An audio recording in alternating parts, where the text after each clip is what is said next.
Like, subscribe, and share to Voices of Linden TV. Welcome to another edition of the Let's Talk Show. I'm your host, Andrew James, and tonight I'm pleased to have with us in studio via Zoom yours truly, Miss Michelle Moseley. Miss Moseley taught Mackenzie High School in the year 1990 to 1995. She's no stranger to us. I am pleased to welcome Miss Michelle Moseley. Thanks, Andrew. Welcome aboard, Mr. Desmond Palmer. Welcome, sir. Thank you. And last but not least, Miss Mitzy Morris. Welcome to the show. Thank you so much for having me.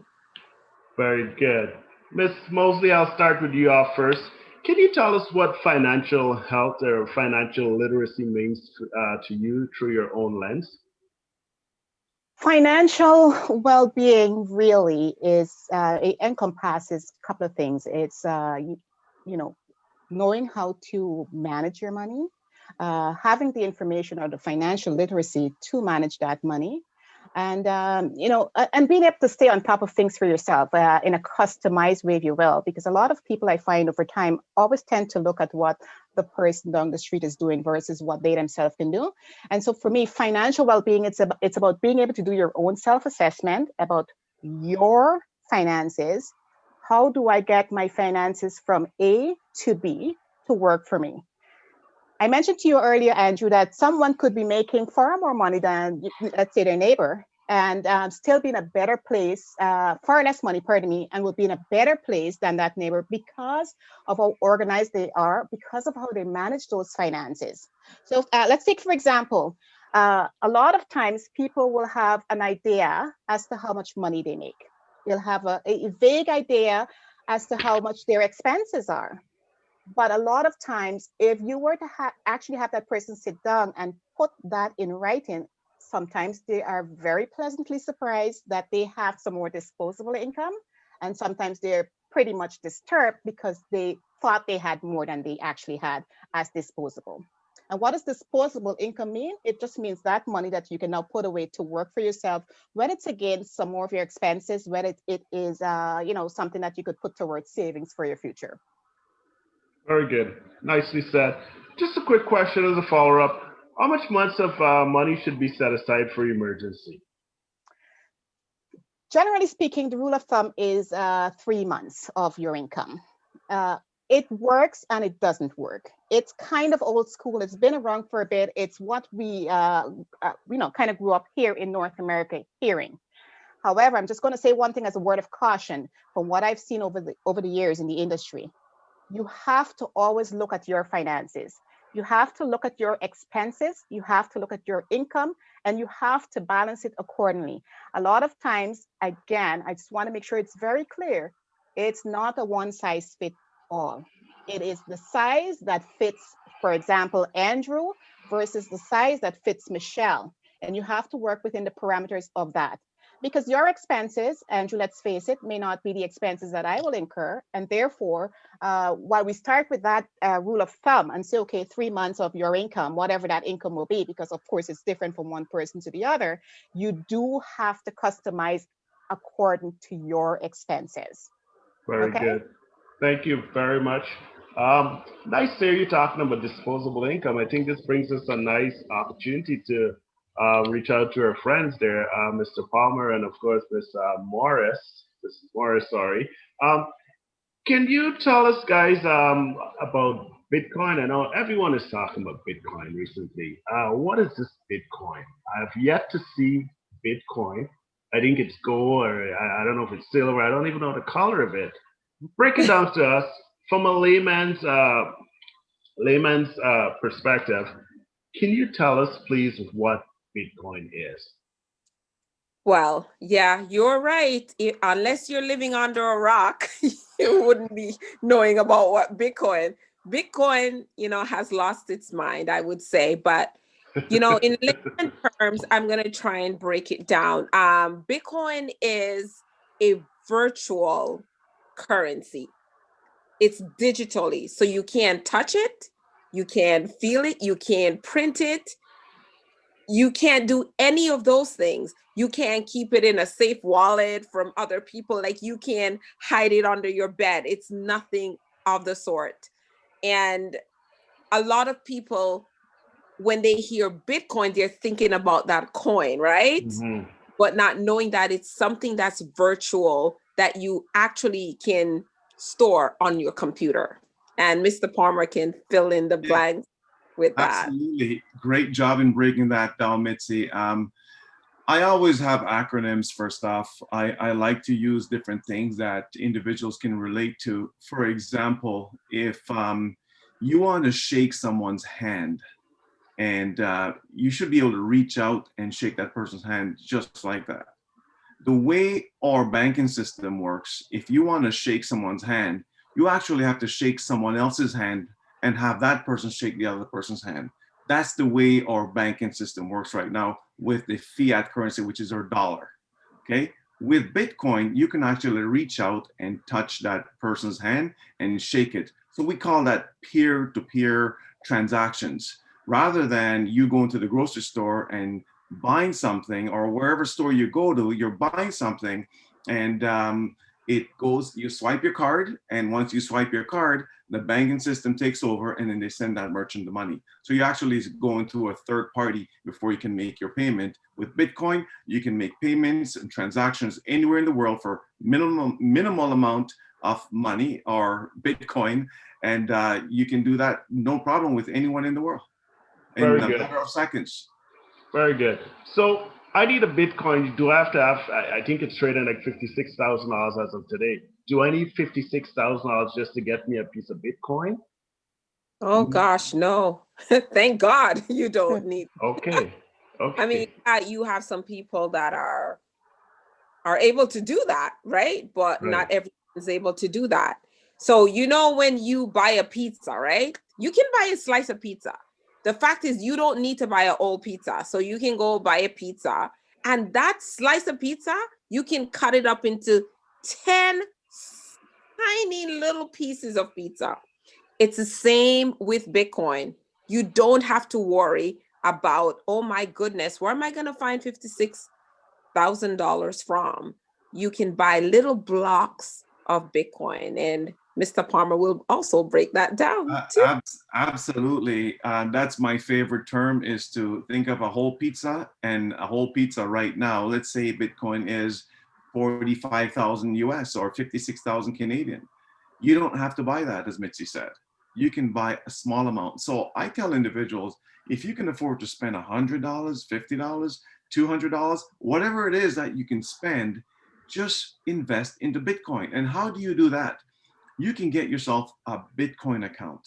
Okay, there's many different providers that have that. You have Coinbase, you have blockchain, you have Mycelium, you have Cleaver. There's so many different ones that you can open up, and it's free for you to open up. All you need to do is to KYC yourself, meaning know your client. You may have to upload some personal documents because it is an account. So once you have that now, you can fund that wallet, fund that Bitcoin account, and you can fund it with cash. You can send cash to, like, there's certain providers here in Canada that you can send your cash to. Once the cash goes into that wallet, you can transfer that cash into Bitcoin. Now you have Bitcoin.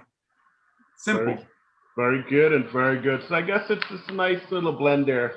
So you do your income statement, as Mrs. Moseley explained earlier. You got a little bit of disposable income, and then you says, okay, I'm gonna go to either Desmond or Mitzi, and we'll do some playing around with a little bit of disposable income that we have. We can invest into cryptocurrency or bitcoins or this and that. So Des and Mitzi, is it fair to say, if folks want to get started with this Bitcoin, can we put up your information? You want to put out your phone number and stuff so they can get in touch with you? Is there a way for them to get in touch with you? Do they have questions?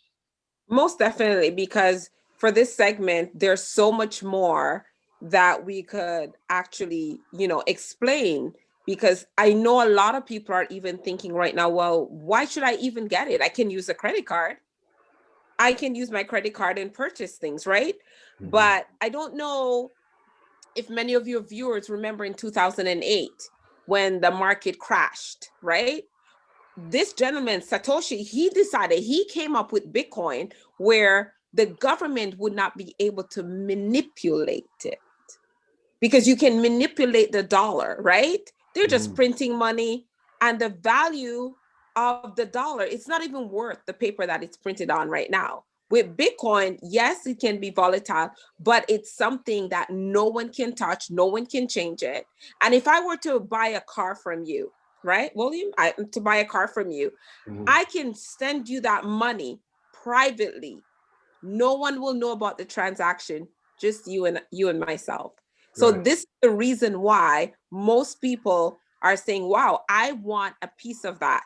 I don't have to pay all these crazy fees that I have to do. I don't have to add, fill out any KYCs at the bank. I can do this transaction with me and my buddy. He'll get what he needs. I'll get what I need privately. And to your question, they can reach out to Mitzy and myself. My phone number is 416-727-8485. And Mitzy, if you can give them yours. 647-702-1227. And if I may add also, William, is right now, I think in the last 2 weeks, you and I spoke. We've been speaking quite a while now regarding Bitcoin. And Bitcoin went up to over 70,000 Canadian. It's back down to 56, but I'm not worried, because what if it went to 100,000 by the end of this year and you bought a little bit of it right now? What will you become? What would that do for you? You can't do that with the dollar. Right now, they're printing a whole lot of dollars right now because of the corona. So a lot of times it's going to hit us later on when the country gets into a deficit, where they're going to have to find some way to, increase loan payments and stuff like that just to get that money back. But there's experts who are saying that Bitcoin will hit over 100,000. So if that's the case, now let me just tell you guys, when Mitzy and I first got into Bitcoin, it was less than $100, and we bought. And what is it today? So imagine if we bought 5, 10, 15. Where would we be now if it's 70,000? Okay. Absolutely. I'm just giving you guys a little bit of a play there. If it doesn't cost you too much, or you can part with a little bit of a funds, why not? There is actual currencies out there right now that are similar to Bitcoin, and we also bought those. There's Ethereum, there's Ripple, there's Cardano. There's so many other ones out there that if I tell you that this one's going to be 100,000 in the next 2 years, you'll say, okay, I'll buy it. That's what we said in Bitcoin back in the day, and no one bought it. And now it's right in front of their face again, and they're still not buying it. So it's basically up to the individual to decide how much you can part with in your expenses. And that's what we do. We're risk takers. We do them, and it paid off. Very good. Thank you all for your contributions. We're just pushing up against time. I got just a couple more questions and we call it a night. For someone that's struggling with too many credit cards, what would you say to that person? I'll start with Mitzy first. Okay, so what I say about too many credit cards, if you have an investor mindset, because everything starts with the mind and also knowledge. What do you know about credit cards? If you are very knowledgeable where credit cards are concerned, you can never have too much credit cards, because you can use those credit cards to buy properties, to get into other investments that you normally would not have been able to get into. We like to talk about the bad part of credit card, but the good part is you can use credit cards to your favor. You can buy properties, you can buy land, you can get into other, things that you normally would not have been able to, that could help you to become a multi-millionaire. I've seen friends of mine use credit cards to their advantage, and they are stinking rich right now. You just have to know how to use those credit cards. Very good. Mr. Palmer? Yes, as I mentioned before, I had several credit cards when I went to college. They were just giving them to me. I ended up with 4 or 5 of them. And you know what? I bought speaker systems. I bought all kinds of stuff because, hey, it was free money coming to me. But what I've done in the past, I I took out a line of credit and I merged all my credit cards onto that. And I just pay one bill with a very small monthly payment. That's the route I took in the past. So I'm saying if you have a lot of credit cards, know exactly where you can get that money from to pay for it at the end of the month. And if you don't know that, I probably wouldn't be using it. Nicely said. Miss Moseley, you want to wrap us up there? Yeah, before I get to the credit card part, I'm just going to say my area of expertise is compliance, and this is like that's a cuss word for pretty much everybody. But compliance is a clean word. I hate to think of it as a cuss word. That being said, from some of the comments that you made, both Mitzy and Desmond, pardon me, Yep. with regards to Bitcoin. It's a very interesting conversation. Obviously, I know nothing about Bitcoin. I have not subscribed to Bitcoin. As a matter of fact, I'm going to take a bit of a caveat here in case any of my my regulators are looking and say I did not advocate the Bitcoin conversation. I do have to say that because of my role. It's nothing to do with yourselves. It's just because of my actual role. I do not want them to think that I am actually advocating for it. But what I'm going to say with regards to your finances, as well as with regards to anything to do with credit card, to the point that both Mitzy and Desmond made, it comes down to one thing. It comes down to knowing yourself. If you can remember what I said at the beginning of the conversation, you know your income, you know your expenses. And as Desmond was saying, if you have that, you at least have to know how you're going to pay it.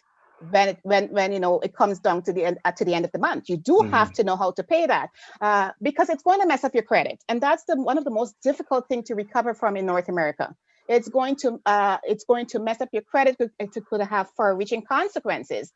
But as Mitzy also said, if you know that you can take that money and you can make a really good investment where you can get back and pay that off, then more power to you.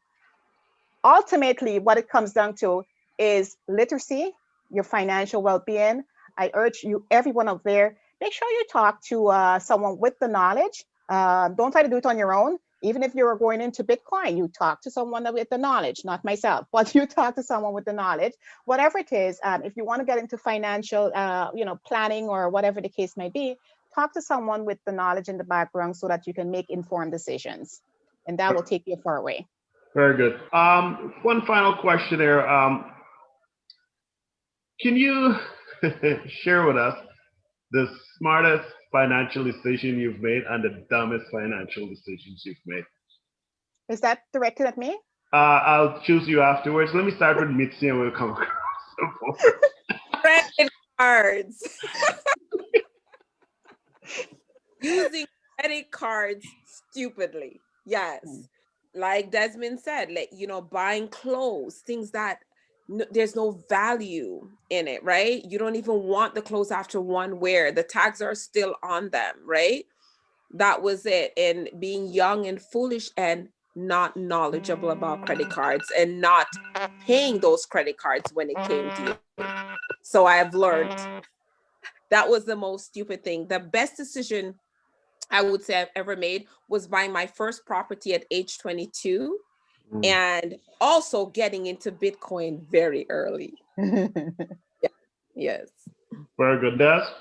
Yeah, and mine, I can tell you right now, it was credit cards as well. They gave me a whole lot of them, and I just went crazy. I went right to the market, and but what I did do is a good decision I made was I bought a condominium on the Don Valley, like right next to the Don Valley years ago when I was maybe 20, 21 years old.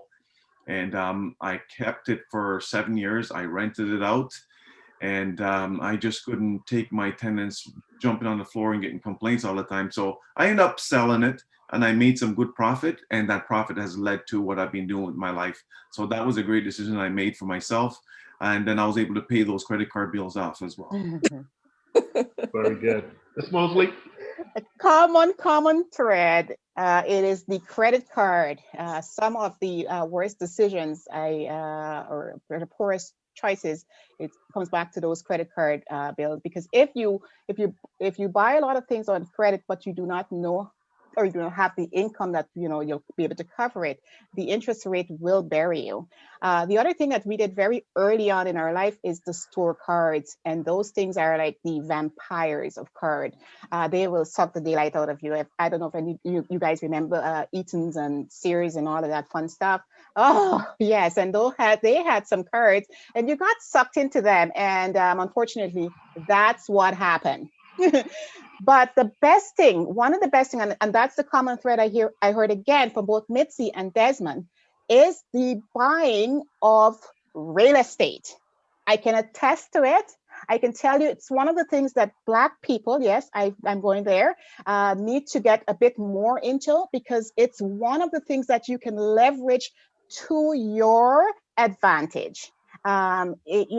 No, your home is not going to be your credit card, but your home is certainly going to be your home or any other real estate investment, whether, in Desmond's case, he was able to rent it out and et cetera, did the same thing. It continues to be, it is where every other race is able to pass on, an inheritance to their generation. And it's really primarily almost done through having that real estate foundation. Whether or not it's the real estate that, like Desmond did, you can take it and segue into something that you can build a business for yourself, or as Mitzy said, she's had it since she bought her first when she was 22. Those are critical to us as a community. I'm a big advocate for it, as you can tell. Very good. So everyone is proposing get into real estate, get property. What would you say to someone who can't afford it? I just can't afford it. I'm working minimum wage, and that's the reality for some people. I can barely afford to pay my rent. How do I get a house? I'll jump in on that. I do these seminars every so often with Mitzy and myself, and the way I end up the seminar is, as Black individuals on this panel right now, we always worry about, financial freedom. We have our parents who most likely did not leave anything or don't have anything planned for us. They're going to leave for us. And then we have our kids. Mitzy has, she's a grandma now, and I'm not a grandfather, but am I waiting for my kids who are professionals now to help me out? Why can't it be me? Why not me? Why can't I be the person to leave a legacy for my parents, my mom, or from my kids? Why do I have to wait on them? So my thing is, we have a brain, we went to school, there's certain things out there that you can pick up. You can pick up Forex, you can pick up crypto, you can pick up all these different things and put your mind to it and have someone challenge you on it, have someone test you on it. And once you get tested on it, you become an expert with it. Believe me, you're gonna get really good at something, and you will have that financial freedom that you're looking for. You just need to focus on something and build it with your all, like there's no tomorrow. Yes. Nicely said. Mitch, do you want to jump in here quickly? Yes, what I would say on that is that in this lifetime, we've had the most opportunity in the history of the world. Online, you have children opening up toys on YouTube and becoming multi-millionaires. There's no excuse for anyone to say, I can't afford it. I don't know what to do. Yes, you do. You're just looking the other way. There are opportunities, like Desmond said, learning how to trade Forex, getting into real estate.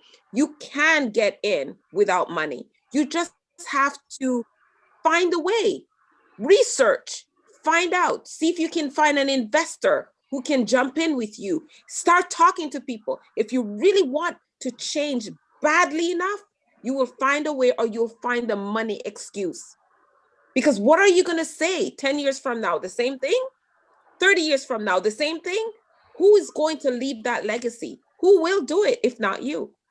Find a way. You can do it. Every one of us can do it. Mrs. Moseley? I agree with both Mitzy and Desmond, like 100%. There is a way.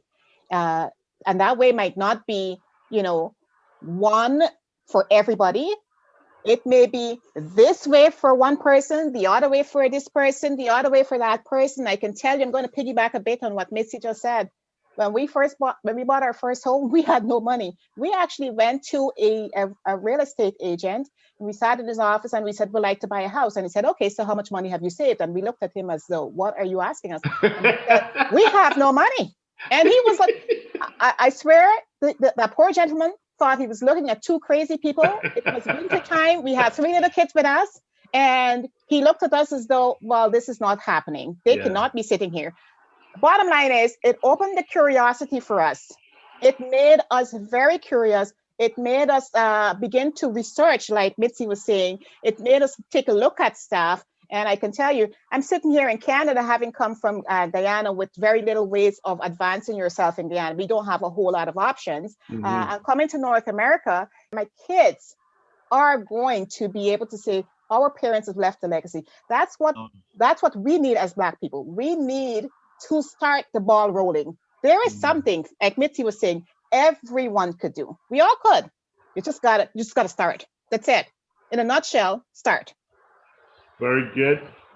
Good conversation. I wish we can sit here all night and talk, but I just gotta, we just run up against time and so on. Where do we go from here? I'll start with Desmond, then I'll go to Ms. Moseley, and then we'll go to Ms. Morris, and we'll wrap it up there. Okay, where do we go from here? We talked about Bitcoin, we talked about cryptocurrency. I'm just gonna tailor it to that.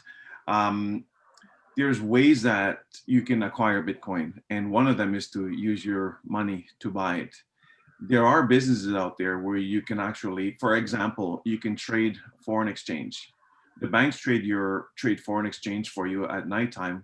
When you get your direct deposit into your account, they trade it before you get to it in the morning. So they've got experts trading your foreign exchange, your currencies. And once they trade it, what's going to happen is they will take their profit and then they'll give you your little bit at the end of the year. Okay.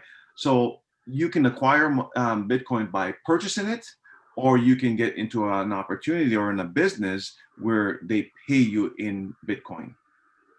So when you get paid cryptocurrency, you can be paid in Bitcoin for it. So that's another way to acquire it. Excellent. Mrs. Moseley, please. Where do we go from here? I think as a community, we have to continue this kind of conversation we're having today. We have to educate everyone. I mean, everyone's doing their part. People will think that the market is saturated with web, video cast or podcast and information. No, it's not. There are some podcasts, there are some videos that will reach a certain segment of our community, and this one will reach a certain segment. We need to continue having these conversations. We need to teach our children and even people our own age how to manage their finances, how to move forward, how to deep dive, how to take risk, how to how to look beyond each door and see what is there for them. That's what we need to do. As a community, we can strengthen each other that way. Excellent. Well said. Ms. Morris, please. Mrs. Morris. I so agree with Michelle. This conversation is really awesome. And I know what I did with my kids. I took them all to the bank, and I had the lady speak to them about credit cards, about the dangers of credit cards. And again, where do we go from here? We need to teach our children so they don't make the same mistakes that we did. We need to teach them about money management, about compounding interest, how we can work for you or work against you, because the bank is using it against us. We need to show them that there's other ways of hustling so that they can make money. A lot of our children are going to school and they're coming out of school and there are no jobs for them. So we need to show them other ways that they can become entrepreneurs and really, really change their lives. So what I would say right now is a lot of us missed the .com movement. Some of us think we missed the Bitcoin movement. No, we didn't. Some of us are going to miss the Forex movement. But I'm saying you can get in now. You can still catch the wave, but you have to open up your mind and you need to get started. You need to just do it. Very good and very good. Well said. Good perspective overall. I was hoping that we would have had some disagreements. I really didn't like the conversation tonight. Everybody seemed to agree with everybody. There's no oddballs here tonight.